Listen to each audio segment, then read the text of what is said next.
존경하고 사랑하는 우리 구독자 여러분 반갑습니다. 여러분의 멘탈 전도사 올드보이 천만년자입니다. 이번 시간에는 아주 좀 흥미로운 이야기를 한번 할게요. 전에 누가도 얘기했지만은 인텔이 지금 왜 차세대 GPU 생산을 왜 삼성이 아닌 TSMC에 맡겼냐, 왜 TSMC가 따갔냐, 막 그런 이야기들이 있어요. 그래서 인텔이 이제 23년 만에 GPU를 이제 만드는가 봐요.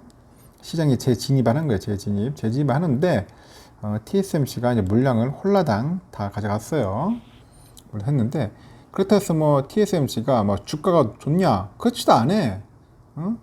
TSMC 주가 이렇게 막 날아가지 않아요. 여러분 보십시오. 얘들도 빌빌거리고 있어요. 지금 뭐 삼성이나 뭐 TSMC나 지금 다들 지금 안 좋아. 주가는. 그래서 누가 물어봐 왜 그래요? 선반영. 마법의 단어 선반영 아닙니까? 선반영. 하여튼간 그래요. 지금 TSMC도 뭐 상태가 그렇게 좋은 건 아닙니다. 지금 인텔이 인전 차세대 그 슈퍼컴퓨터용 그래픽 처리 장치라는데 이 생산을 이전 맡겼어요. TSMC에. 그동안 삼전 파운드리가 인텔의 GPU 생산을 수주할 수 있는 가능성이 나왔는데 이 같은 관측이 정확히 빗나갔다. 뭐 그렇게 저는 솔직히 아예 기대도 안 했어. 기대를 안 했어요. 삼성이 할 거라는 것은. 왜 삼성이 할 거라 기대 안 했냐? 인텔 입장에서 지금 이제 새롭게 이제 시스템 반도체 이제 한다고 나와 있는데 얘들이 잡아야 누구야 돼? 삼성을 잡아야 돼. 삼성을 잡았는데 삼성한테 물량을 주겠냐는 거지. 경쟁 상대인데. 그러니까 안 준다는 거야. 1등에. 그래서 내가 볼 때는 차라리 그냥 TSMC에 주는 게 자기들한테는 전략적으로 맞지 않겠느냐? 저는 그런 생각을 한번 해봤어요. 결국 안 주더라고, 보니까. 그래서 이제 하는 소리가 그거예요. 이제 삼성이 기술적으로 TSMC보다 기술력이 없다. 한 발 뒤진다. 이제 그따위 소리를 하는 겁니다. 언론에 하는데, 언론도 이게 보면은 양아치 언론들이 많아요. 뭐 그런 걸 또 받아 쓰고 하는 놈들이 많다. 그런 생각으로. 결국 뭐 좀 보면 언론들이 그렇잖아요. 그러니까 기레기 소리 듣는 거예요. 돈 받고 그리고 언론 기사 써주고 홍보해주고 그게 무슨 언론인의 자세입니까? 하여튼 그런 언론사들이 꽤 많아요, 여러분들. 그래서 기사를 볼 때는 좀 약간 중립적인 시각에서 보셔야 할 필요가 있습니다. 하여튼 그래요. 지금 그래서 삼성이 처한 주변 상황적인 그런 불확실성이 복합적으로 작용된 셈이다. 뭐 그런 입을 모으고 있어요. 하여튼 인텔이 차세대 그 제품 로드맵을 발표하는 그 아키텍처 데이 행사를 온라인으로 이렇게 열어가지고 뭐 이와 같은 계획을 밝혔다고 하는데 업계에서는 인텔이 이제 차세대 그 GPU 생산을 어떤 파운드리 업체에 위탁하는지 이제 관심이 이제 쏠렸었죠. 일각에서는 이제 삼전이 이제 이 물량을 수주할 것이다 그런 가능성도 제기를 했는데 인텔은 그 PC용 그래픽 카드 있어요. 알케미스트. 그리고 슈퍼컴퓨터형 GPU의 그 폰트베키오 물량 전보를 이제 TSMC에 맡긴다고 발표를 한 겁니다. 그냥 너희들한테 줄게 이제 그런 거죠. TSMC에. 그리고 인텔은 그 두 개 모듈에 이제 TSMC의 그 7나노하고 5나노 공정을 적용할 방침이라고 합니다. 그래서 이날 발표에서 삼전에 대한 언급은 없었다. 그리고 제가 볼 때 삼전은 기대도 안 했을 겁니다, 거의. 그래서 인텔이 이제 외장 그래픽 카드 시장에 재진입을 하는데 1998년 이후 23년 만의 일이라면서 그 라자 코드리 AMD 외장 그래픽카드 부문의 그 수석 부서장을 영입을 한 지 5년 만인데 제가 볼 때는 그게요.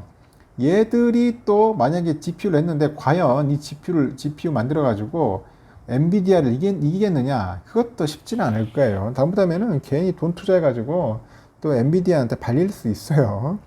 뭐 엔비디아한테 뭐 도전장을 내민 중요한 발표라는데 제가 볼 때는 그렇게 호락호락하지 않을 겁니다. 엔비디아 기술력이 상당히 더 뛰어나고 더 우수하고 그렇습니다. 일단은 그날 그 로저 챈들리 인텔 그 클라이언트 그래픽 제품 및 솔루션 총괄 부사장이라는 사람이 있어요. 오늘은 불과 몇 년 전에 시작한 인텔의 그래픽 제품 여정이 있어서 매우 중요한 순간이다.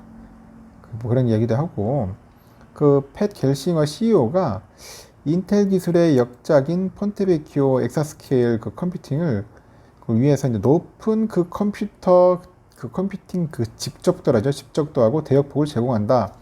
뭐 그런 이야기는 합니다. 강조를 하는데 그 폰테베키오는 내년 초에 상용화될 예정이라는데 PC 게이밍용 GPU 아크도 뭐 내년에 상반기에 출시한다. 인텔은 양대 파운드리 업체, 이제 대만 그 TSMC랑 그 한국의 삼성전자 어디에 칩을 맡길지 저울질했다고 하는 거지만은 한 19년에 인텔 GPU 연구개발 그 수장인 그 수석 부사장이라는 사람이 있어요. 그 삼전 파운드리 기흥 사업장을 방문했는데 이름이 코두리야. 코두리 그 수석 부사장은 안녕하세요라는 그런 글과 함께 삼전의 그 용인 기흥 사업장 앞에서 찍은 사진을 뭐 트위터에 올리기도 했어요. 당시 뚜렷한 방한 목적을 밝히지는 않았는데 이제 기흥 사업장을 찾았다는 점, 인텔의 GPU 시장 재진입을 앞두고 있던 점에 미루어 봤을 때 그래픽 칩을 삼전에 맡길 수 있다는 뭐 그런 전망도 나겠지만은 뭐 방문했다고 뭐 무조건 방문합니까? 그냥 와서 구경할 수도 있는 거고 놀러 올 수도 있는 거고 여러 가지 이유가 있겠죠. 하여튼간 그런 상황을 가지고 다들 뭐 이야기들이 있었어요. 하지만 이번 발표에서는 삼전이 언급되지는 않았고 결과적으로는 TSMC가 경쟁에서 승리했다 뭐 그런 이야기를 합니다. TSMC와 협력을 꾸준히 강화하고 있고 올해 초 이제 TSMC의 최첨단 뭐 3나노죠. 3나노의 공정을 적용해서 서버용 중앙 처리 장치하고 GPU 생산을 이제 맡겼는데 향후 차기 14대 그 CPU 메테오 레이크도 TSMC 극자에서 노광 장비를 활용해 가지고 2023년 양산을 기기도 합니다. 그 업계에서는 이런 얘기를 해요. 이제 인텔의 이번 선택이 삼전의 기술력 문제다. 불확실성이 빚어낸 결과라고 말하기를 하는데 그 인천대학교 뭐 교수 같은데 이 교수가 이제 이런 소리를 합니다. 뭐 첫 번째로 인텔 입장에서는 기술적으로 검토해 보니까 가격이 저렴할 수는 있지만은 삼성에 맡겨야 할 매력이 없었던 것 같다. TSMC에 비해서 기술력이 떨어지는 것을 인지하고 극복해 나가야 하는 것 같다. 뭐 그런 성능 개선이 답답한 상황 같다. 이런 식으로 얘기를 해요. 근데 제가 볼 때는 뭘 보고 기술력을 떨어진다는 건지 정확한 건 없어요. 그냥 뭐 입으로 터는 거죠. 그리고 또 보면 기술력뿐만 아니라 인텔 입장에서는 그 삼성 파운드리하고 2, 3위 경쟁 관계에 놓여 있다. 삼성이 크는 게 시원치 않을 것이다. 속 시원하지 않을 것, 그쵸? 지금 어떻게 해서 이제 삼성을 따라잡아야 돼요. 삼성을 따라잡아야 하는데, 아니, 삼성과 경쟁인데, 이 삼성에다 물량을 주는 게 이게 말이 돼요? 예를 들면, 상식적으로 인텔이? 그냥 안 맞지. 내가 볼 때는. 차라리 그냥 삼성보다 더 큰 인텔에 TSMC에 주는 게 오히려 낫다는 거죠. 더 커라, 니들은. 우리 잡을게, 삼성. 근데 그런 전략이지 않겠나 생각이 돼요. 뭐 내부에서는 뭐 이재용 부회장 이슈라든지 여러 가지 삼성이 처한 위기 상황에 대해서도 뭐 논의했을 것 같다.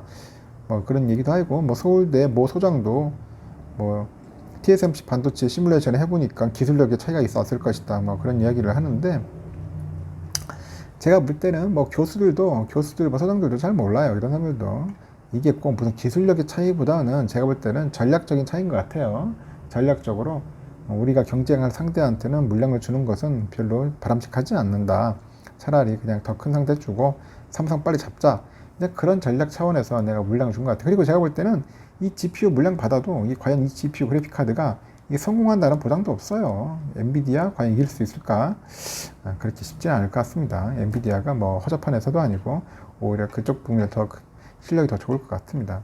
하여튼 이런 상황입니다. 그래서 제가 볼 때는 GPU 생산 맞지 않았다 해가지고 삼성한테 그렇게 큰 피해도 없어요. 너무 걱정할 필요도 없습니다. 그 점을 제가 설명하려고 하는 거니까 참고하시고 우리는 그냥 열심히 그냥 쌀 때 조금씩 모아가지고 수량 모읍시다. 뭐 주가 폭락을 한다고 해가지고 우울할 것도 아닙니다.